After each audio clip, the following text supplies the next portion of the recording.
അതുപോലെ പരിസര പ്രദേശങ്ങളിൽ നിന്നുകൊണ്ട് ഞങ്ങളെ ശ്രദ്ധിച്ചുകൊണ്ടിരിക്കുന്ന എല്ലാവർക്കും സ്നേഹ വന്ദനത്തെ അറിയിക്കുന്നു. താങ്കളുടെ വിലപ്പെട്ട ചില നിമിഷങ്ങൾ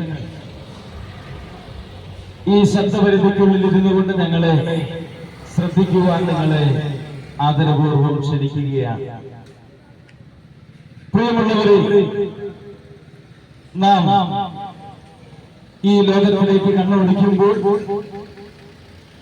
പ്രശ്നപൂരിതമായ പ്രയാസകരമായ അനുഭവങ്ങളിലൂടെ ഈ ലോകം മുൻപോട്ട് കടന്നുപോയിക്കൊണ്ടിരിക്കും.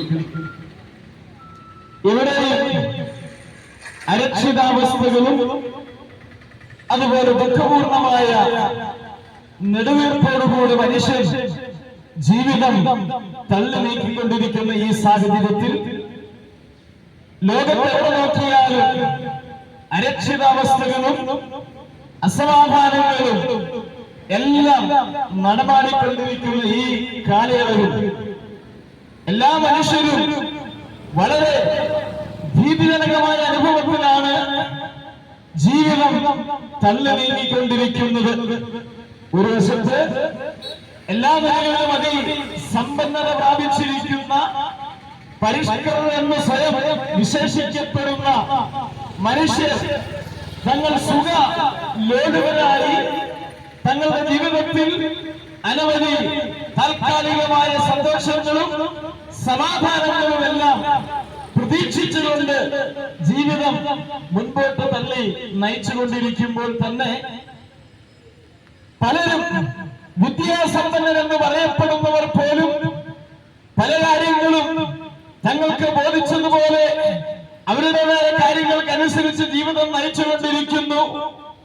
ഒരു കൂട്ടം ആളുകൾ തങ്ങളുടെ മഹത്വകരമായ ജോലികളും പദവികളും ഉന്നതികളെല്ലാം വലിയ നേട്ടമെന്ന് പറഞ്ഞുകൊണ്ട് അപ്രകാരം ജീവിതം മുൻപോട്ട് തള്ളി നയിച്ചുകൊണ്ടിരിക്കുമ്പോൾ വാസ്തവത്തിൽ ഹൃദയം തുറന്ന് ഏത് വ്യക്തിയോടും ചോദിക്കുമ്പോൾ എല്ലാവരിൽ നിന്നും കേൾക്കുന്ന മറുപടി പണമുണ്ട്, സാമ്പത്തികമുണ്ട്, പ്രശസ്തിയുണ്ട്, പേരുണ്ട്, ജോലിയുണ്ട്, ഉന്നതമായ എല്ലാ പദവികളും അലങ്കരിക്കുന്നുണ്ട്. ജീവിതത്തിൽ യാതൊന്നിനും ജീവിത സാഹചര്യങ്ങൾക്കോ കുറവുകളൊന്നും ഇല്ല. എന്നിരുന്നാൽ പോലും നാം മനസ്സിലാക്കേണ്ടുന്ന ഒരു കാര്യം, ഏത് മനുഷ്യന്റെ ഉള്ളിൽ ഇപ്രകാരമുള്ള അനുഭവങ്ങളിലൂടെ എല്ലാം കടന്നു പോകുമ്പോഴും ജീവിതത്തിൽ നിരാശയും ദുഃഖവും നെടുവീർപ്പും തളം കെട്ടി മനുഷ്യർ ഭയവിഹീനരായി തീർന്നുകൊണ്ടിരിക്കുന്ന ഈ കാലഘട്ടത്തിൽ വിശുദ്ധ ബൈബിൾ അടിസ്ഥാനപ്പെടുത്തി നാം ഈ കാലഘട്ടത്തെ വിവേചിക്കുമ്പോൾ ഇന്നേക്ക് 2000 വർഷങ്ങൾക്ക് മുൻപ് കർത്താവായ യേശുക്രിസ്തു ഈ ഭൂമിയിലായിരുന്നപ്പോൾ അരുമ ശിഷ്യന്മാർ അടുക്കലെന്നുകൊണ്ട് ഇപ്രകാരം ചോദിച്ചു, ഗുരു, നിന്റെ മടങ്ങി വരവിനും ഈ ലോകം അല്ലെങ്കിൽ യുഗാന്ത്യത്തിന്റെ അടയാളങ്ങൾ നിങ്ങൾക്ക് അറിയിച്ചു തരണമേ എന്ന് പറഞ്ഞു. ആ സമയം കർത്താവായ യേശുക്രിസ്തു തന്റെ ശിഷ്യന്മാരോട് പറഞ്ഞ മറുപടി ഇങ്ങനെയാണ്: യുദ്ധങ്ങളും ക്ഷാമങ്ങളും ഭൂകമ്പങ്ങളും മഹാവ്യാധികളും ലോകത്തിൽ അവിടെ ഉണ്ടാകും. ക്ഷാമമുണ്ടാകും, ഭൂകമ്പമുണ്ടാകും, ജാതി ജാതിയോട് വെറുക്കും, രാജ്യം രാജ്യത്തോട് വെറുക്കും. അസമാധാനത്തിന്റെ അരക്ഷിതമായ അനുഭവങ്ങളിലൂടെ ഈ ലോകം കുപ്പകുത്തുമെന്ന് ഇന്നേക്ക് 2000 വർഷങ്ങൾക്ക് മുൻപ് യേശുക്രിസ്തു പറഞ്ഞെങ്കിൽ ആ തിരുവചനങ്ങൾ ഈ നാളുകളിൽ അന്വർത്ഥമായി കൊണ്ടിരിക്കുന്നു എന്നതിൽ യാതൊരു സംശയവുമില്ല. പ്രിയപ്പെട്ടവരെ, ഒരു വശത്ത് എല്ലാം ഉണ്ടെങ്കിലും ഇന്ന് മനുഷ്യൻ പരാജിതരായി തീർന്നുകൊണ്ടിരിക്കുകയാണ്. ജീവിതത്തിൽ സ്വസ്ഥത അനുഭവിക്കുവാൻ കഴിയാതെ, ജീവിതത്തിൽ സമാധാനം അനുഭവിക്കുവാൻ കഴിയാതെ, അസ്വസ്ഥരായി കിടന്നുറങ്ങുവാൻ പോലും കഴിയാത്ത സാഹചര്യത്തിലേക്ക് ഈ ലോകം കടന്നു വന്നുകൊണ്ടിരിക്കുകയാണ്. എന്താണ് ഇതിന്റെ പിന്നിലെ കാരണം? എന്തുകൊണ്ട് ഇങ്ങനെയെല്ലാം ഈ ലോകത്തിൽ സംഭവിച്ചുകൊണ്ടിരിക്കുന്നു? ലോകം എന്തുകൊണ്ടാണ് നിരാശയുടെ, അസമാധാനത്തിന്റെ, അസംതൃപ്തിയിലേക്ക് കടന്നു പോകുവാൻ കാരണം എന്താണ്? എന്തുകൊണ്ടാണ് ജനം ഭയവിഹീനരായി ജീവിച്ചുകൊണ്ടിരിക്കുന്നത്?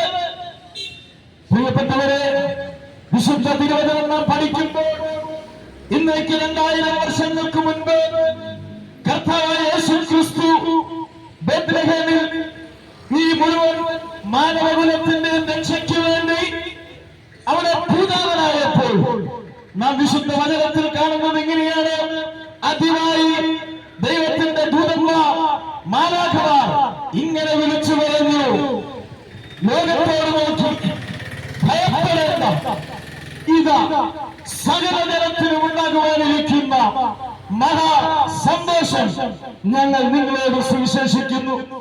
ലോകത്തോടായി യേശു ക്രിസ്തു ഭൂതാവനായി തീർന്നപ്പോൾ ലോകത്തിലെ ആദ്യം പറയപ്പെട്ട പദമെന്ന് ഇതാണ്. ലോകത്തിലെ സർവ്വജനത്തോടുമായി ദൈവത്തിന്റെ ദൂതൻ വിളിച്ചു പറഞ്ഞ വാക്യമാണ് ഭയപ്പെടേണ്ട. പ്രിയപ്പെട്ടവരെ, എന്തുകൊണ്ടാണ്, എങ്ങനെയാണ് ഭയം മനുഷ്യരുമായി തീർന്നത്? എങ്ങനെയാണ് ലോകത്തിൽ ഭീതിയും നിരാശയും ദുഃഖവും നെടുവീർപ്പെല്ലാം കടന്നു വന്നത്? നാം തിരുവചനത്തിലൂടെ കണ്ണോടിച്ചു നോക്കുമ്പോൾ ആദിമ മനുഷ്യനായ ആദം ഹവ്വ അവരെ ദൈവം സൃഷ്ടിച്ചേവനാക്കി കഴിഞ്ഞു. അവർ ദൈവത്തോടൊപ്പം സന്തോഷിച്ചുകൊണ്ട് ദൈവത്തോടൊപ്പം ആനന്ദിച്ചുകൊണ്ട് ജീവിച്ചിരുന്ന കാലഘട്ടത്തിൽ പാപത്തിന്റെ വഞ്ചനയാൽ കുടുങ്ങി അവർ പാപം ചെയ്ത് ദൈവത്തെ നഷ്ടപ്പെട്ടവരായി ആ സമയം നാം വിശുദ്ധ ബൈബിളിൽ വായിക്കുന്നു. അവർ പാപം നിമിത്തം ദൈവത്തിൽ നിന്ന് അകന്നുപോയപ്പോൾ അവരിൽ കടന്നു വന്ന ഒരു വികാരമാണ് ഭയമെന്നുള്ളത്. പാപമാണ് മനുഷ്യനെ ഭയത്തിലേക്കും നിരാശയിലേക്കും അവൻ തള്ളി നീക്കുന്നത് നമുക്ക് കാണുവാൻ കഴിയുന്നുണ്ട്. മനുഷ്യകുലം മുഴുവനും പാപത്തിന്റെ ഭാരം നേരിട്ടുണ്ട്. തങ്ങളിൽ തന്നെ അസംതൃപ്തി കൊണ്ടുകൊണ്ട് അസമാധാനത്തിൽ ജീവിതം നയിച്ചുകൊണ്ടിരിക്കുമ്പോൾ ഇതാ പാപം മൂലം ദൈവത്തിൽ നടന്നുപോയ മനുഷ്യനെ ദൈവത്തെങ്കിലേക്ക് തിരികെ എത്തിക്കുന്നതിന് വേണ്ടി പിതാവാം ദൈവത്തിന്റെ തിരികെ പ്രകാരം കർത്താവായ യേശു ക്രിസ്തുവിനെ 2000 വർഷങ്ങൾക്ക് മുൻപ് ദൈവം ഭൂമിയിലേക്ക് അയക്കുവാനിടയായിത്തീർന്നു. ഈ ലോകത്തിലെ ഏത് പ്രശ്നത്തിന്റെയും പിന്നിൽ, ഏത് കലഹത്തിന്റെയും പിന്നിൽ, ഏത് അസന്മാർഗിയുടെയും പിന്നിൽ, ഏത് മരണത്തിന്റെ മുമ്പിലും നമുക്ക് മനസ്സിലാക്കുവാൻ കഴിയുന്നത് പാപമാണ് മനുഷ്യനെ നാശത്തിലേക്ക് മനുഷ്യന്റെ ജീവിതത്തിൽ അസമാധാനത്തിന്റെ വിത്ത് മുളപ്പിക്കുന്നത്. പാപമാണ് മനുഷ്യനെ പരസ്പരം വൈരാഗ്യബുദ്ധിയുള്ളവരായി തീർക്കുന്നത്.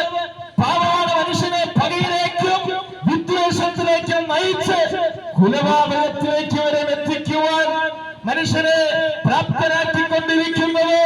മനുഷ്യന്റെ ഹൃദയത്തിൽ കുടികൊള്ളുന്ന പാപ സ്വഭാവമാണെന്ന് വിശുദ്ധ തിരുവചനത്തിലൂടെ നമുക്ക് മനസ്സിലാക്കുവാൻ സാധിക്കും. പ്രിയമുള്ളവരെ, ഈ ലോകത്തിൽ പാപത്തിന്റെ പരിഹാരം ആഗ്രഹിച്ചുകൊണ്ട് അനേക പാപത്തിന്റെ പരിഹാരത്തിന് വേണ്ടി അനേക പദ്ധതികൾ തയ്യാറാക്കപ്പെടുവാനായി തീർന്നു. ഇന്ന് കാണുന്ന മതങ്ങൾ സകലവും നാം പരിശോധിക്കുമ്പോൾ പാപത്തിന്റെ പരിഹാര മാർഗമായി അവരെല്ലാം നിലകൊള്ളുമ്പോൾ തന്നെ മനുഷ്യന്റെ അടിസ്ഥാന പ്രശ്നമായ പാപം മനുഷ്യനിൽ നിന്നും കുടികൊണ്ട് മനുഷ്യൻ പാപത്തിന്റെ അഗാധതയിലേക്ക് മുങ്ങിത്താഴ്ന്നുകൊണ്ടിരിക്കുന്ന ഒരു കാഴ്ചയാണ് നാം കാണുന്നത്. ആർഷഭാരതത്തിൽ നമുക്കറിയാം, ആയിരക്കണക്കിന് വർഷങ്ങൾക്ക് മുൻപ് ഈശ്വരനെ കാണുവാൻ, ഈശ്വരനെ പ്രാപിക്കുവാൻ അനേക മഹർഷിമാർ തപസ്സിരുന്നതായി നാം ചരിത്രങ്ങളിലൂടെ കാണുവാൻ കഴിയുന്നുണ്ട്. പ്രിയപ്പെട്ടവരെ, എന്തായിരുന്നു അവർ ആഗ്രഹിച്ചിരുന്നത്? ഈ അന്ധകാരം പിടിച്ച നേരത്തിൽ ഒരു വെളിച്ചമുണ്ടെങ്കിൽ ആ വെളിച്ചം ദർശിക്കപ്പെടുവാൻ ഞങ്ങൾക്ക് സാധിക്കണമേ. അവരെ പ്രാർത്ഥിച്ച ഒരു പ്രാർത്ഥന ഇങ്ങനെയാണ്: അസതോമ സംഗമയ എന്ന് പറഞ്ഞതിന്റെ അർത്ഥം, അല്ലയോ ഈശ്വര, അസത്യത്തിൽ നിന്ന് ഞങ്ങളെ സത്യത്തിലേക്ക് നയിച്ചാലും, അസത്യത്തിന്റെ വിത്തുകൾ, അസത്യത്തിന്റെ അനുഭവങ്ങൾ ഈ ലോകം മുഴുവനും വ്യാപിച്ചു നിന്നപ്പോൾ സത്യത്തെ ആഗ്രഹിച്ചുകൊണ്ട് അവർ ഉരുവിട്ട പ്രാർത്ഥനാവാദങ്ങളാണ്: അല്ലയോ ഈശ്വര, അസത്യത്തിൽ നിന്ന് ഞങ്ങളെ നീ സത്യത്തിലേക്ക് നയിച്ചാലും. പ്രിയപ്പെട്ടവരെ, നാം മനസ്സിലാക്കേണ്ടുന്ന ഒരു കാര്യമുണ്ട്. ഇതിന് മറുപടി ആയി കർത്താവായ യേശുക്രിസ്തു ഭൂമിയിൽ വന്നപ്പോൾ താൻ ഇങ്ങനെ വിളിച്ചു പറഞ്ഞു, ഞാൻ തന്നെ വഴിയും സത്യവും ജീവനുമാകുന്നു. വീണ്ടും മരണത്തിലേക്ക് പോയിക്കൊണ്ടിരുന്ന, അന്ധകാരത്തിലേക്ക് പോയിക്കൊണ്ടിരുന്ന അവർ ഇങ്ങനെ പ്രാർത്ഥിച്ചു. അസതോമ സത്യമേ എന്ന് പറഞ്ഞാൽ എന്റെ അർത്ഥം എങ്ങനെയാണ്? അല്ലയോ ഈശ്വര, അന്ധകാരത്തിൽ നിന്ന് ഞങ്ങളെ വെളിച്ചത്തിലേക്ക് നയിച്ചാലും. അന്ധകാരം വിശുദ്ധ ബൈബിൾ അടിസ്ഥാനത്തിൽ പാപമാണ്.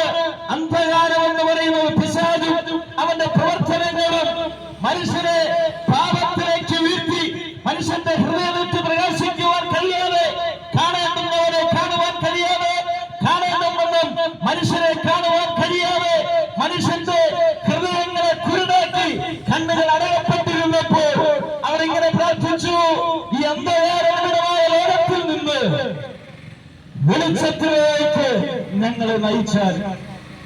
കർത്താവായ യേശുക്രിസ്തു ഭൂമിയിൽ കടന്നു വന്നപ്പോൾ താൻ ഇങ്ങനെ പറഞ്ഞു, ഞാൻ ലോകത്തിന്റെ വെളിച്ചമാകുന്നു. പ്രിയ സ്നേഹിതരെ, ലോകം മുഴുവനും പിശാചിന്റെ ആധിപത്യം, പാപത്തിന്റെ ആധിപത്യം നിലനിൽക്കുന്നു.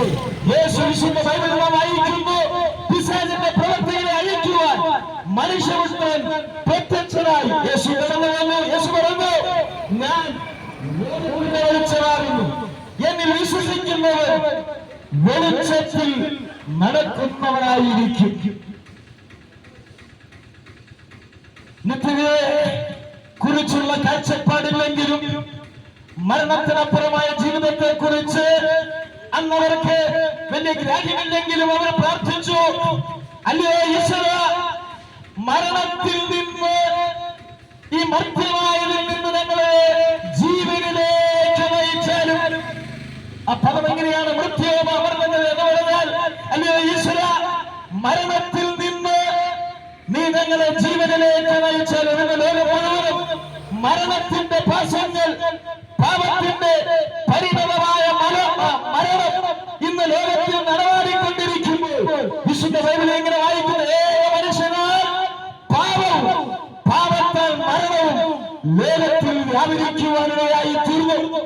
മനുഷ്യന് ഏറ്റവും ഭയപ്പെടുന്ന ഒരു കാര്യം എന്താണെന്ന് ചോദിച്ചാൽ പറയും, കൊട്ടാരത്തിൽ കഴിയുന്നവരും കൊട്ടക്കകത്ത് ജീവിക്കുന്നവരും കുടിൽ വെട്ടി ജീവിക്കുന്നവരും സുസരയായി ജീവിക്കുന്നവരും ദാരിദ്ര്യത്തിൽ ജീവിക്കുന്നവരും എല്ലാവരും ഒരുപോലെ ഭയപ്പെടുന്ന ഒരു കാര്യമാണ് മരണമെന്നുള്ളത്.